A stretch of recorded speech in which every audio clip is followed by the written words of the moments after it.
There is a scene in Disclosure Day where a weather girl from Kansas City, in the middle of her routine broadcast, stops mid sentence as if struck by something invisible and begins speaking in a language of tongue clicks and glottal metallic clacks that no human being has ever been recorded producing before she faints. That scene, and the particular combination of unease and wonder that it produces, tells you everything you need to know about what Steven Spielberg is up to in his latest film.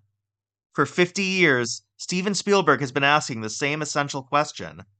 Close Encounters of the Third Kind asked it with the awe of a man standing at the edge of something incomprehensibly large.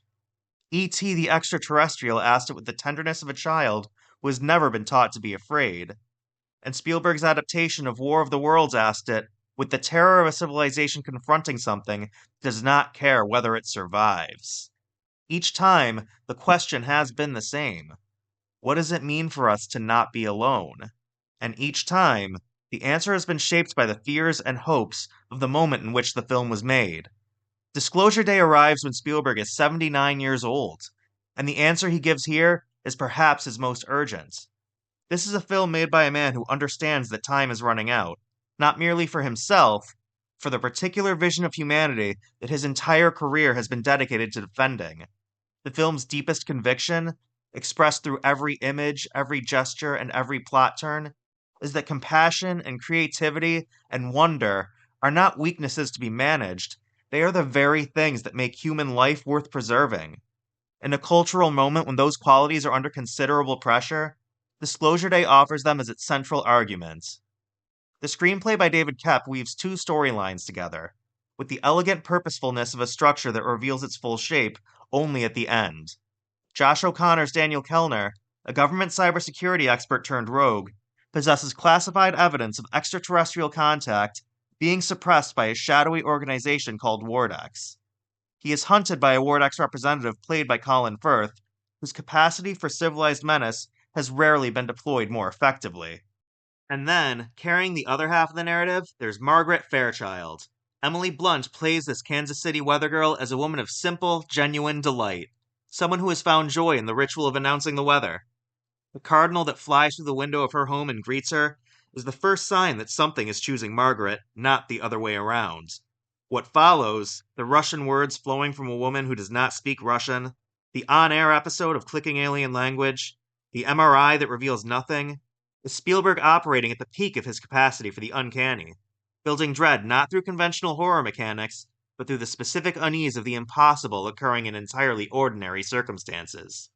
Blunt enters in these moments a kind of spiritual whirring that has to find its own natural stopping point, and it's one of the finest performances of her career. The action sequences are shot and edited with a visual clarity that has become increasingly rare in contemporary cinema. A set piece involving a car being dragged alongside a speeding train achieves a genuinely terrifying kinetic momentum. Spielberg knows how to cut action for spatial comprehension rather than mere stimulation. And throughout, the film accumulates a series of images that could seem sentimental in lesser hands, but instead feel genuinely moving. The suggestion that what the aliens, wherever they are, have to teach us is not technology or cosmology, but attention. At 79 years old, Spielberg has made a film that feels like both a culmination and a beginning. The themes are familiar to anyone who knows his work. The extraterrestrial as an emissary of hope rather than threat. Technology is a force that illuminates and endangers in equal measure. The transcendent possibilities hidden within the ordinary. But Disclosure Day does not feel like repetition. It feels like a filmmaker who has been working his way toward a particular statement across an entire career and has finally found the precise form in which to make it. Spielberg has spoken openly about his belief in intelligent extraterrestrial life, and he would love, by his own admission, to meet one. But the film he has made is not ultimately about aliens, it's about us, about what we risk losing, and about whether we will recognize the best aspects of what we are before we have finished destroying it. Disclosure Day is in theaters now. Don't miss it on the biggest screen you can find. Then let me know in the comments. Where does Disclosure Day rank for you among your favorite Spielberg films? And of course, don't forget to subscribe to Fandom Frontline for more deep dives into the stories that shape our fandom.